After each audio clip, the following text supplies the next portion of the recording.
Hey guys, Cody here with CMR Fabrications, and today we would like to show you guys how to install a CMR Fabrications Flip Up on a traditional fiber metal pipeliner welding hood. So obviously we're going to have to get rid of this original lens box, and to do that it's a little bit of a pain, but it's well worth the results at the end of the day. So with our Flip Ups, we will provide a little template that allows you guys to lay out what needs to be cut away on the hood. And you're gonna have to do this in a couple of steps because of the size of opening this will need. And we'll go over that right now. So first things first, make sure you got all your tools ready. You're going to need some basic marking utensils. I use two different types and I'll show you why. You need a file to clean up your work. You can use a couple of different types of tools to cut these things off with. This is like an oscillating multi-tool, and make sure you get the tool that has coarse teeth on it. Unfortunately, this fiber-filled plastic gets kind of gummy when you cut it with anything that gets hot really quick, so you want to get that material out of the slot as fast as possible.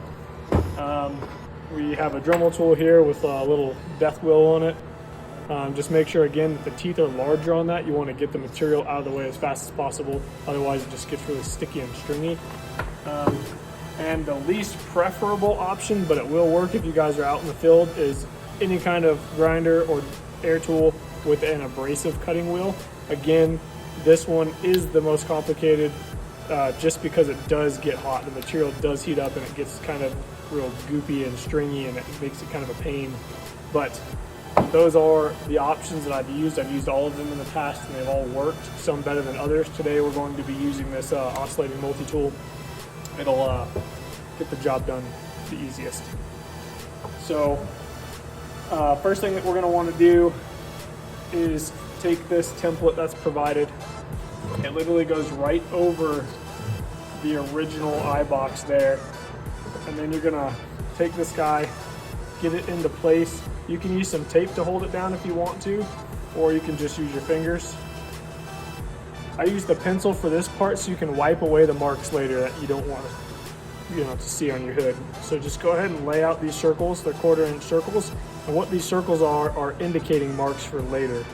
So we're going to need this template twice. So lay out those circles. Make sure you don't shift this when you go to the other side and transfer your whole pattern. Otherwise your cuts could be a little crooked. It wouldn't be the end of the world, but as close to perfection as possible. So just get those things held down. Again, you can use some masking tape to hold this thing down if that's what you feel more comfortable with. But all right, so again, these are just indexing holes, but you're going to want these little marks on there for later. So I'm going to go ahead and trim this box off so I can show you guys the next set of steps. I'm going to put some PPE on and we'll be right back.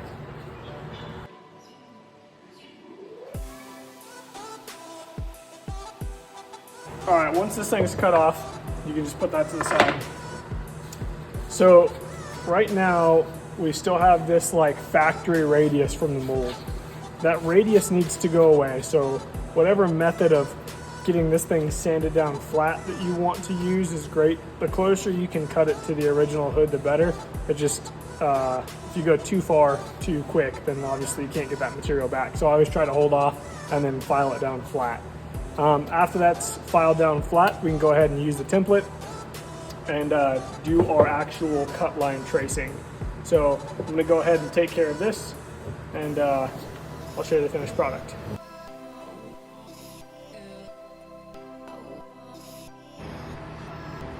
All right guys, after you get this factory bevel off the best as possible so your template lays flat, what you're going to want to do is line those original circles that you drew up with the template circles, and you're going to want to put a little piece of tape on there just to hold it down. You don't have to if you don't want to, I just prefer it. So I'll just get my tape ready, line those guys up.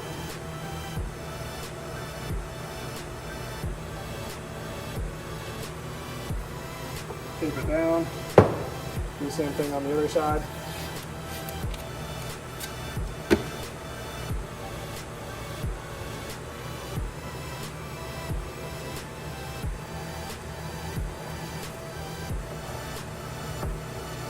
All right, the more prep work you do on the stage before this, where you're taking that bevel off, the better this template will fit, which is why it's so important to kind of get that flat, so this template lays flat across the hood. So now what we're going to do is we're going to trace the edges on the inside of this template, just the sides though.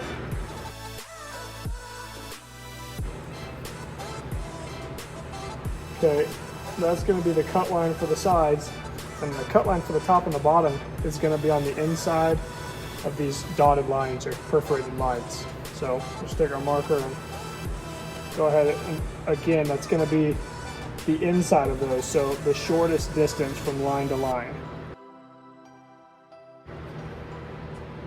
And the reason these are perforated is just to keep the template strong, so it's not some like weak little flimsy piece of paper that you guys are trying to fight with.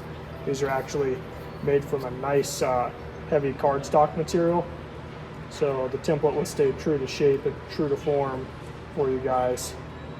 We wanted to take out all of the guesswork and the measuring and just give you guys a straightforward template to use that's going to give you guys good results at the end of the day, because you know, you only weld as good as you look when you're out there. So all right, and then you can remove this template. I would suggest not throwing it away at this point, just hold on to it and keep it on the side in case you need to remark your lines. But essentially what you're going to have is, now you're going to have a nice dotted line to follow for your full cutout size. This line falls on that black, and this is a blue marker, so it's kind of hard to see, but it is there. So I'm just going to go ahead and use my oscillating tool and finish those cuts out, and then I'll get those cuts cleaned up and we should be able to mount the flip up. So I'll see you guys in a minute. All right guys, after your lines are cut from your template, I like to hold off my lines and kind of file them to fit. It ensures that you're not going to take too much material at once, as well as I just usually get a better fit when I file the finish. So, but before we file and clean up these lines, what we need to do next is actually remove those factory lens lock-in tabs. So we're going to go ahead and get those out of the hood and get those out of the way, because they kind of interfere with filing the sides, and they interfere with the flip-up installation itself. You're not going to need those anymore, so just go ahead and get them out of the way, again with whatever method you prefer if you want to file them out. I actually like to use the air grinder on this one and just kind of walk across them and get them out that way. So I'm going to go ahead and do that, and I'll get back to you guys in a minute. All right guys, I got those little tabs knocked off here on the inside, so those are gone. There's a little bit of material that's always going to be left if you don't want to overstand or overfile the hood. This fiber material is kind of tricky to get all of it out. It gets stringy and gets stuck together, so it's pretty close to being completely flat. You may have a little bit of texture to it. Not a big deal, it's not going to hurt anything. So now I'm going to go ahead and just hand file to these lines. Like I said, if you want to cut directly to them, that's fine. I just like to file to finish. It's always a better fit. So go ahead and get this done.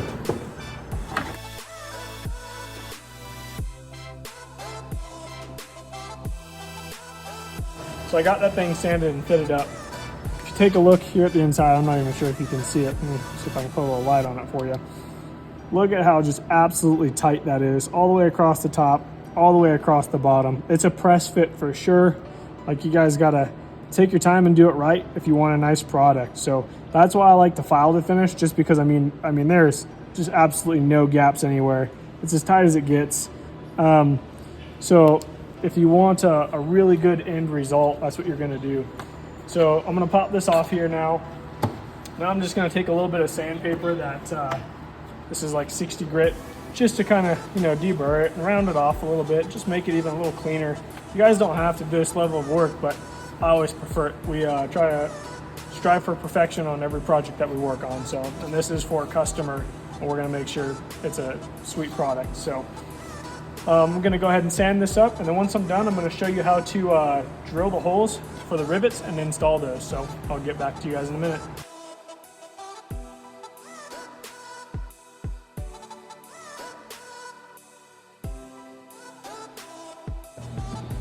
All right guys, so we're gonna get ready to put these holes in the hood for the rivets. And there's a couple of ways you can do this.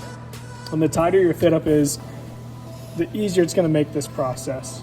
So what we're gonna do is I'm gonna mark out these holes, and then once those are marked out, I'm gonna go ahead and take the center punch and give it a little prick right in the center of the holes, just so my drill bit doesn't walk. Or if you have a really tight fit up like this one, even without the rivets, that thing doesn't want to fall off, right? Like I said, it's a press fit, which is preferred. Another thing to mention is we're the only company that has these internal lips that return to the inside of the hood that allow that flip up to stay in place, and it'll also always block light. So even if you didn't do the install great and there's a little bit of gap, or you got one of the fiber metals that doesn't quite have that uniform shape to it, that lip will ensure that if there's ever a gap here, there will be no light that bleeds in there. It's just one of the features that we've added to ours that nobody else has. So I'm just gonna go ahead and transfer these holes real quick. I'll pop that off and show you guys how I would do it without using this as the drill template. But my fit up is tight, so I'm gonna go ahead and use it as a drill template. I'm gonna show you the other way first though. All right, so you're gonna want a marking utensil of some sort here. I just chose a blue marker because it's really easy to see on the white. So you're gonna go ahead and squeeze this against the hood, nice and flush, make sure it's in there. And you're gonna go ahead and just mark your holes out. It's pretty simple, straightforward, no rocket science.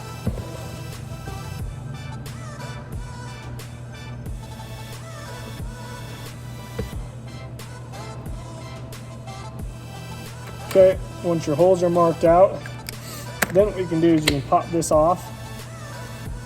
Now you have a good set of holes here that are marked out. And then I have a punch that's spring loaded that will allow this thing to leave a little divot. If you don't, a regular punch and hammer will work. It's really fine, but this thing's kind of nifty.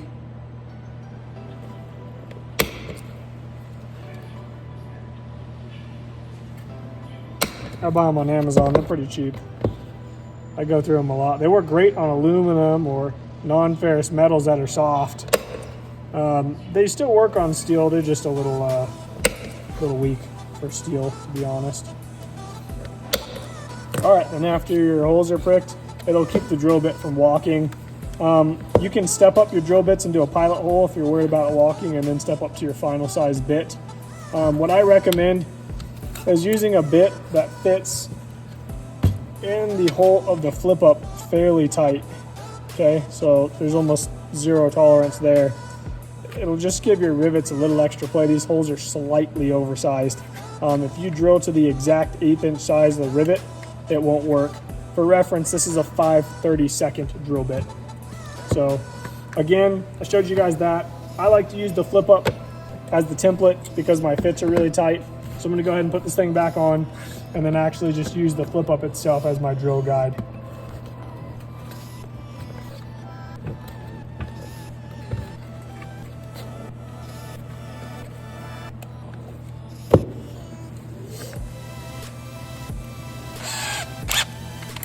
One thing that you want to ensure when you're doing this is that these things are against the hood and in its final resting position.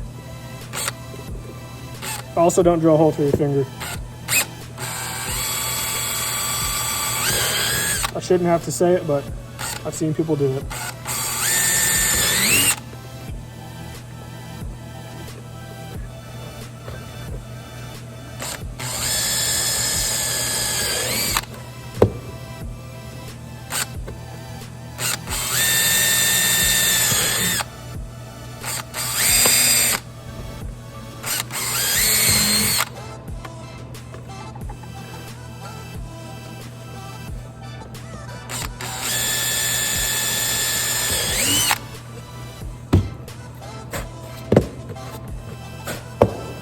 All right, once your holes are drilled, you go ahead and just take that flip up off, get all the debris out from under it.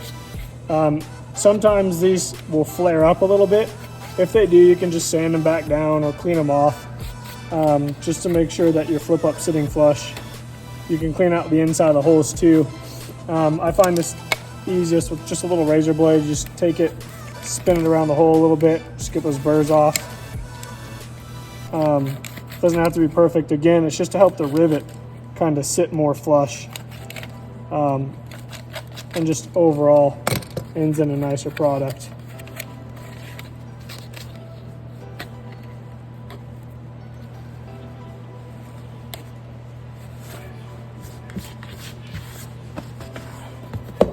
Okay, now this next part is going to be done different for me here in our shop versus you guys at home.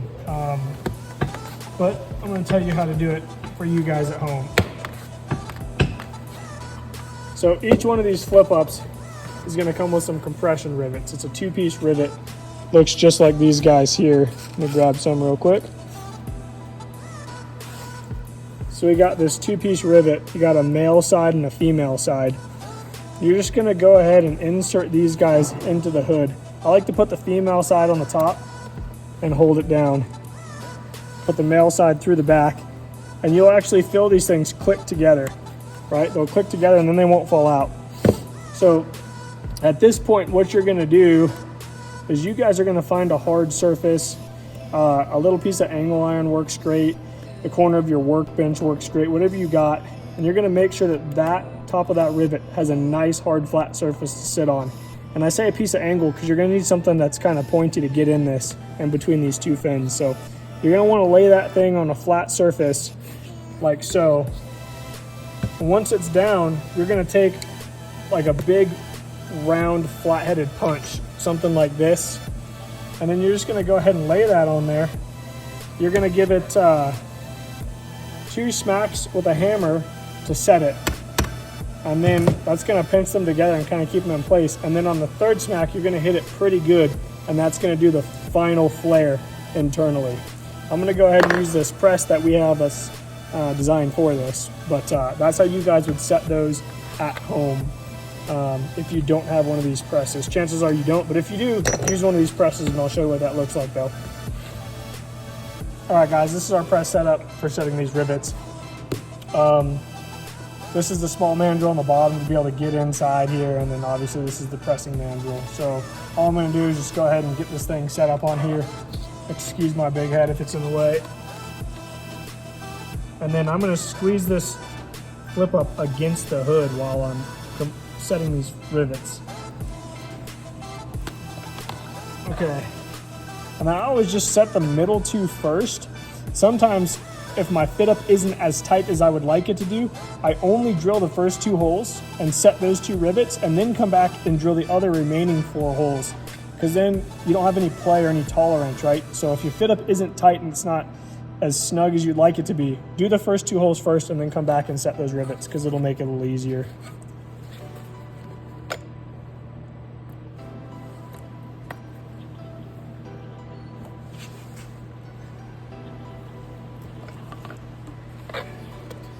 All right, and as you can see, the fit up is real tight, real nice around there. So I'll go ahead and pop these other rivets in real quick and we'll get this thing finished up.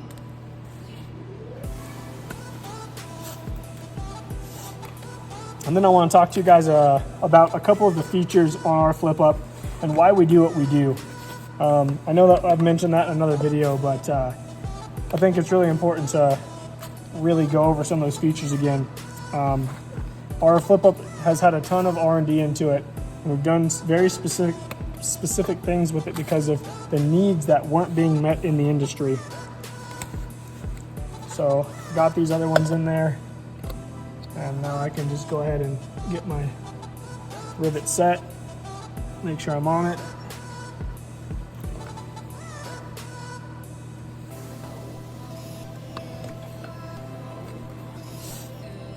Again, if anyone has a fiber metal hood and just absolutely can't do this install, we can do it for you guys.